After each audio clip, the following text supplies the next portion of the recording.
Hola, buenos días, alumnos de tercero, de mi tercero A, tercero B, tercero E, tercero G y tercero H. Bien, como ya os dije, a la vuelta de vacaciones íbamos a empezar con la formulación inorgánica. Así que tenéis que iros a la página final del libro, ver este vídeo como el libro, ¿de acuerdo? Que es la página 142. ¿De acuerdo? Bien, la idea es dar este poquito como cosa nueva, que esto es la formulación inorgánica, y después, en este tercer trimestre, pues igual no vamos a seguir avanzando mucho, sino que lo único que vamos a hacer va a ser repasar los conceptos de la primera y la segunda evaluación.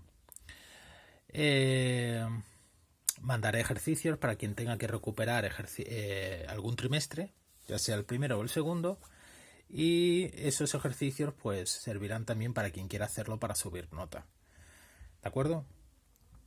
Pero sobre todo, después de dar esto, que esto sí que es nuevo, la formulación inorgánica, vamos a volver a repasar la primera y la segunda evaluación, que son las más importantes, ¿vale? Y que nos vendrá muy bien para iniciar ya el tema de... para iniciar ya cuarto, quien quiera coger la física y química en cuarto, que os lo recomiendo. Bueno, espero que estéis todos bien, ¿vale? Ya llevamos creo que ya llevamos casi 40 días de confinamiento. Espero que estéis todos muy bien y toda la familia y todo esto, ¿no? Vamos a empezar con lo que es el tema de formulación inorgánica. Mirad, para empezar con el tema de formulación inorgánica, lo primero que os ponen aquí, yo voy a seguir al pie de la letra el libro y os voy a decir las modificaciones que voy a hacer también del libro, ¿vale? Porque hay cosas que están bien en el libro y hay otras cosas que me gustaría cambiar un poco, ¿vale?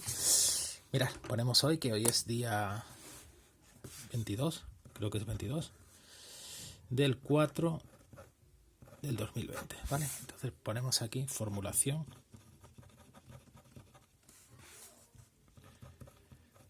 inorgánica.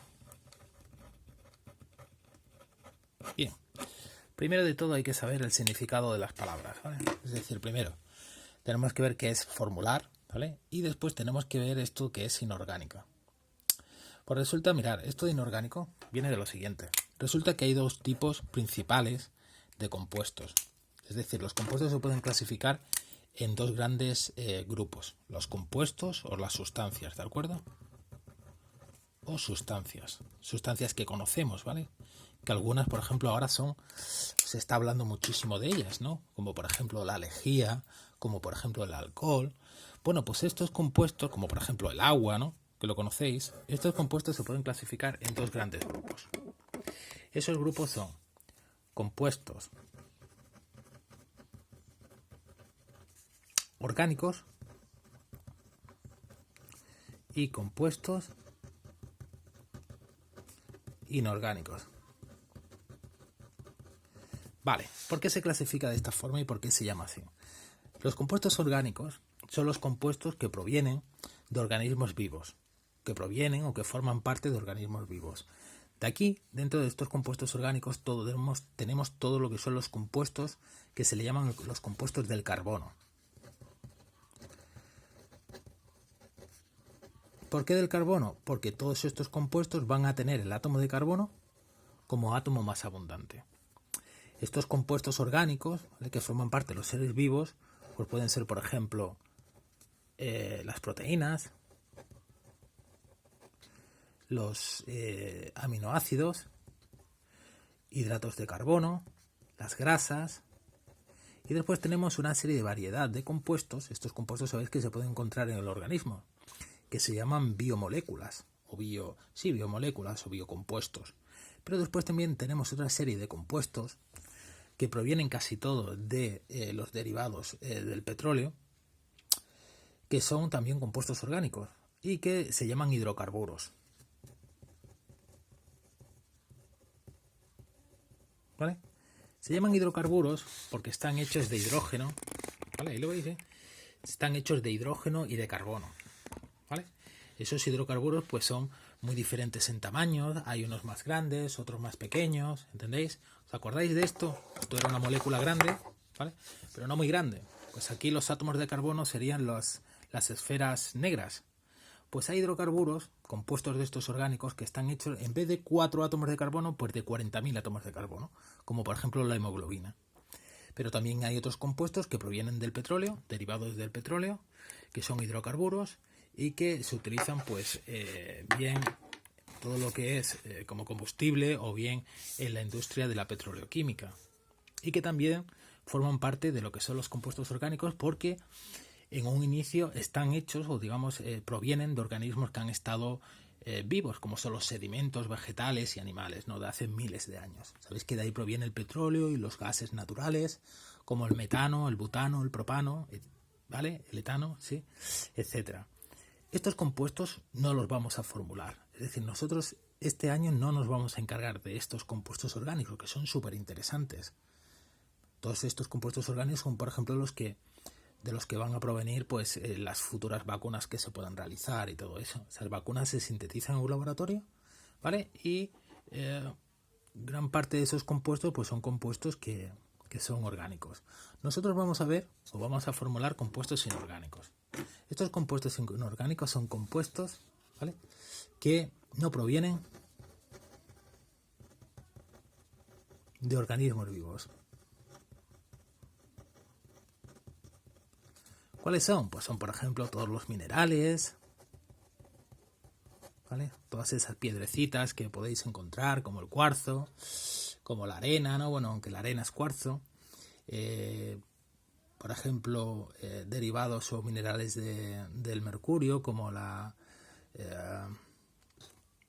como el cinabrio o la blenda, que son derivados del zinc.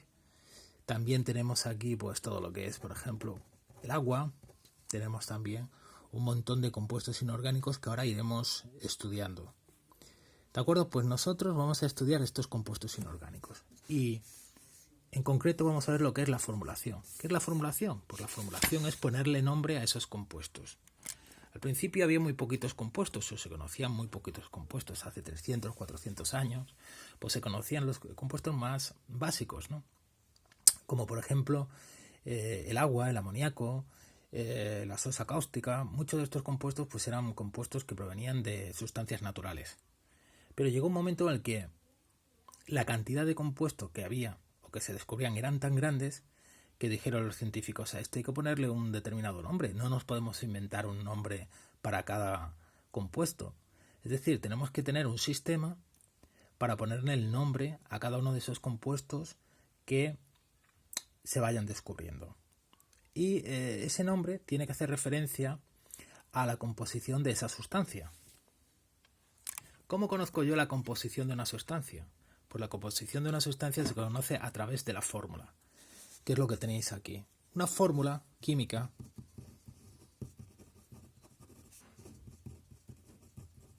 como tenéis ahí es la representación escrita de una molécula.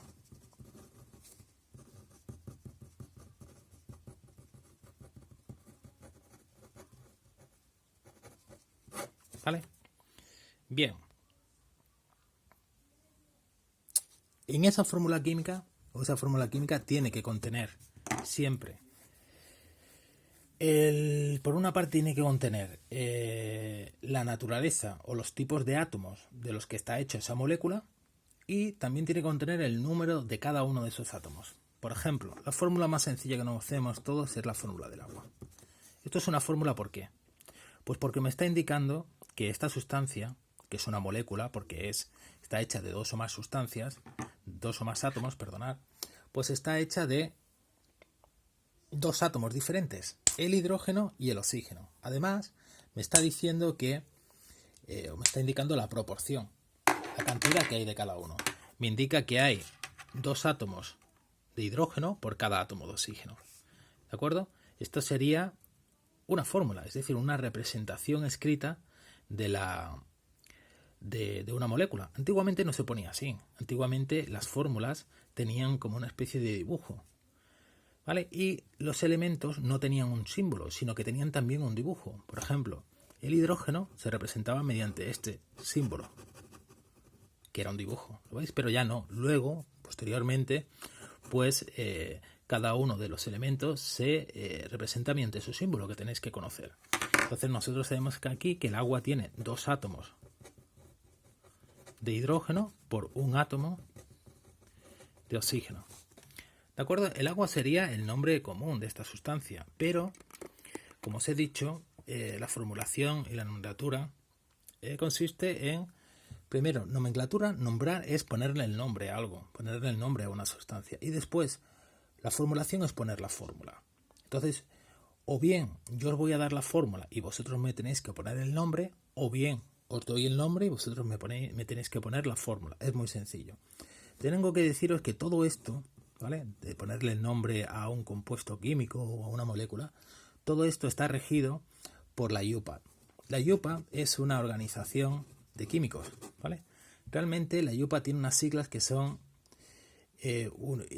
Unión Internacional de Química Aplicada y Pura. Entonces, ellos se encargan de ponerle el nombre a todos los compuestos químicos que se van descubriendo.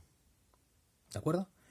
Bien, para ponerle el nombre a un compuesto químico, ¿vale?, porque tenemos compuestos químicos muy diferentes. Por ejemplo, estos compuestos químicos se dice que son binarios, que es lo que nosotros vamos a aprender a formular y a nombrar. Son binarios porque están hechos de dos átomos diferentes, ¿vale? Pero después, por ejemplo, tenemos compuestos que son ternarios, como este. Esto es el ácido sulfúrico. No tenéis que saberos el nombre de memoria, ¿de acuerdo? Pero fijaros, está hecho de tres átomos diferentes. Hidrógeno, S, azufre, recordar sofre y oxígeno.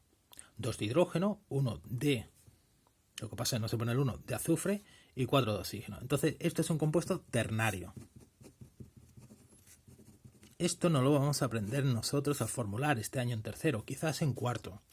Nosotros vamos a aprender a formular compuestos binarios, como por ejemplo la sal, NaCl, por ejemplo el amoníaco, NH3. ¿Veis que son binarios? Porque están hechos de dos átomos diferentes. Entonces, vamos a hacer un gran grupo al principio, que es lo siguiente. Vamos a poner nosotros compuestos binarios. Y dentro de los compuestos binarios tenemos tres grupos. El primer grupo se van a llamar hidruros, ¿vale?, que es lo que tenéis en la página 142, el apartado 1, compuestos binarios de hidrógeno, ¿vale? En concreto, el 1 es compuestos binarios de hidrógeno con un metal. Bien, pues entonces tenemos dentro de los hidruros es hidruro más metal. Los hidruros son compuestos que están hechos de dos elementos. Uno de ellos es el hidrógeno, por eso se llama hidruros, porque la palabra hidruros proviene del hidrógeno, H. Y el otro, aquí voy a poner hidrógeno, ¿vale?, en vez de hidruro, puede ser un metal, ¿de acuerdo? Por ejemplo, sería así, CuH.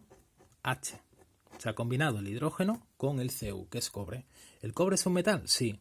Recordar que lo que primero tenéis que conocer y saber es saber si un elemento es un metal o un no metal. Lo segundo que tenéis que saber son los símbolos de esos elementos. Y lo tercero que vais a tener que saber, que es importante que lo sepáis ya este año, son las valencias, que son los numeritos estos de aquí, ¿vale? Veis que en esta tabla periódica, donde tenéis que estudiar solamente estos elementos de aquí, ¿vale?, pues cada uno tiene un numerito diferente. Así se ve bien, ¿no? Pues el numerito os lo tenéis que estudiar. Se llaman valencias. Y ya explicaré el significado químico de esa valencia. Pues los hidruros se pueden clasificar en el hidrógeno más el metal, que es lo que hay en el apartado 1, página 142. Después tenemos la combinación del hidrógeno, ¿vale?, con un no metal.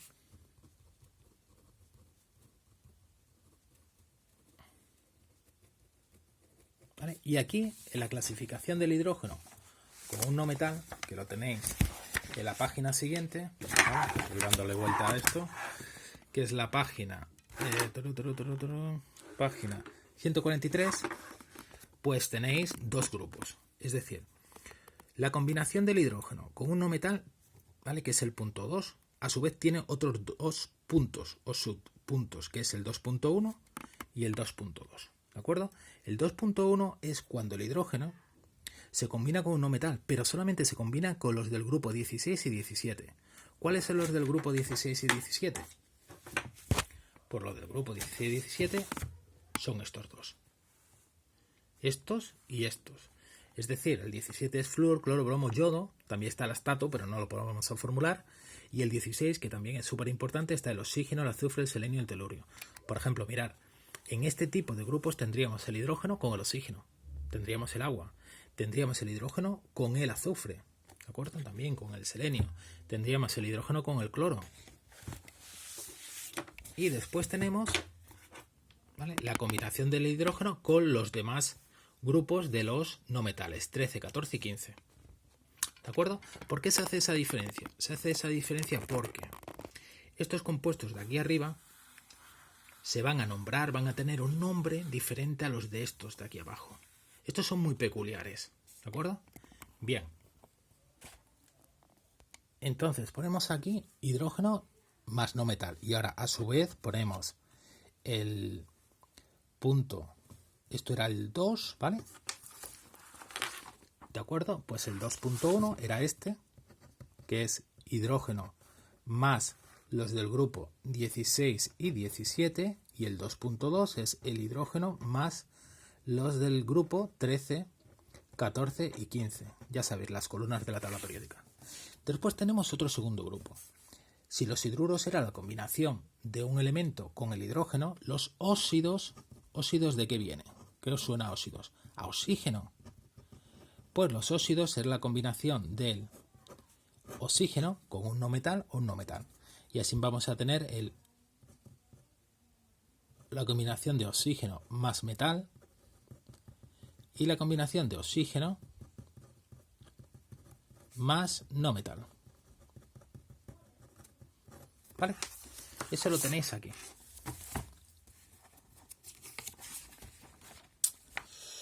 Esto viene en la página 144, el apartado 3, ¿de acuerdo? Después, dentro de estos, ¿vale?, vamos a tener parecidos otros compuestos que se llaman peróxidos, que ya os diré cómo son, ¿vale?, que son muy parecidos a los óxidos. Y después vamos a tener las sales binarias. Las sales binarias es la combinación de un metal más un no metal. ¿Vale? Perdón, aquí lo veis bien, ¿no? Más un no metal. ¿Vale? Y este no metal no es ni oxígeno, porque si no sería un óxido, ni hidrógeno. Bien, ¿de acuerdo? Vale, pues eso es lo que vamos a estudiar. Esto tardaremos semanas en verlo, ¿eh? O sea, no penséis que esto lo vamos a ver en 2 sesiones, una cosa así. Primero haremos un par de sesiones teóricas, haremos ejercicios, ¿vale? Y estos ejercicios pues lo tenéis que hacer siempre estudiando 2 cosas muy importantes. Primero son los símbolos de los elementos y segundo lo que son las valencias, ¿vale? Entonces lo primero que tenéis que hacer es identificar el tipo de compuesto que tenéis. Mirad, imaginad que yo os pongo esto aquí en la libreta. Pongo este compuesto, Al2 o 3. Tú puedes decir, ostri, ¿qué tipo de compuesto es esto? Pues primero tienes que ver si es binario o terciario. Terciario no es, ternario no es, perdón, sino que es binario porque está hecho de 2 compuestos, solamente, de 2 elementos, el aluminio y el oxígeno. Ahora, dentro de ese compuesto binario tenéis que ver qué tipo es, si es un hidruro, un óxido, una sal o un peróxido. Pues esto va a ser un óxido, porque tenemos aquí el oxígeno, ¿lo veis? De forma general, cuando yo pongo una fórmula, ¿vale?, y tengo un óxido, puedes pensar, bueno, tengo 2 elementos, el aluminio y el oxígeno. ¿Dónde pongo yo el oxígeno y dónde pongo yo el aluminio? Es decir, ¿el oxígeno que va a la izquierda o a la derecha? Pues lo que se hace siempre es poner el oxígeno siempre va a la derecha. Y la otra sustancia, el otro elemento, va siempre a la izquierda. Por ejemplo, puedo tener este compuesto. Ahora mismo no os preocupéis de estos numeritos, que ya os lo explicaré. ¿Vale? Y veis que esto y esto, este compuesto y este compuesto son óxidos. Pero en ambos el oxígeno, son óxidos porque tienen oxígeno, en ambos el oxígeno está a la derecha. En este caso, el que acompaña al oxígeno es un metal, el aluminio, y en este caso el que acompaña al oxígeno es un no metal. Pero siempre el oxígeno se pone a la derecha. Eso es una regla general. ¿Vale? Es una regla que se consensuó en lo que es la IUPAC. ¿Vale? Podría ser de otra forma, pero es así. Después, ¿cómo le pongo yo el nombre a esto? Pues mira, pues como todo, se puede poner el nombre, o se pueden poner dos nombres diferentes. ¿Vale? Todo eso es lo que veis aquí. Vosotros tenéis aquí un compuesto, en este caso, fijaros, es KH. Ya no tengo un óxido. Como tiene hidrógeno, ¿veis? Pues esto va a ser un hidruro. De forma general, ¿vale? Los hidruros también va a ocurrir lo mismo que los óxidos. Es decir, si yo tengo, por ejemplo, un hidruro, el hidrógeno se va a colocar siempre a la derecha y el metal se va a colocar siempre a la izquierda, menos una excepción. ¿Qué excepción es? Pues la excepción que tenéis aquí. ¿Vale? La excepción es la que tenéis en estos compuestos que se formaban con el hidrógeno y los del grupo 16 y 17. Cuando yo vea un compuesto que está hecho de hidrógeno y un elemento del grupo 16 y 17, que sabéis que son el flúor, cloro, bromo, yodo, y es el 17, el 16 es oxígeno, azufre, selenio y telurio, ¿vale? Pues el hidrógeno irá, en vez de ir a la derecha, se pone a la izquierda. Por ejemplo, tengo ese HCl. ¿De acuerdo? Esa es la única excepción a estos primeros compuestos que estamos viendo. Además, estos van a tener, el nombre que le vamos a poner a esto va a tener un nombre peculiar, es decir, característico. Ese nombre característico viene de la antigüedad, es decir, los compuestos que se conocen desde hace muchos siglos, ¿vale? Todavía siguen manteniendo su nombre común. Por ejemplo, amoníaco, por ejemplo, agua, por ejemplo, agua fuerte, sosa cáustica, ¿entendéis? Y esos nombres hacen referencia a propiedades que tenían. Porque esos compuestos, cuando se descubrieron, pues indudablemente no sabían que estaban hechos, por ejemplo, el amoníaco, que es NH3, cuando se descubrió hace tantísimos años que no se sabía que estaba hecho de nitrógeno y de hidrógeno. ¿De acuerdo? Entonces, las dos formas de ponerle el nombre es lo siguiente. Mirad, lo primero que vamos a hacer, aquí vamos a hacer dos grandes ejercicios. El primero es el de nombrar. Entonces, el de nombrar es, yo te doy un compuesto químico, por ejemplo el KH, y vosotros le ponéis el nombre. Pero se le puede poner el nombre de dos formas. Aquí veis que se pone con prefijos multiplicadores, ¿vale? Esto, cuando veáis siempre con prefijos multiplicadores, ¿vale? Eso se le llama nomenclatura sistemática.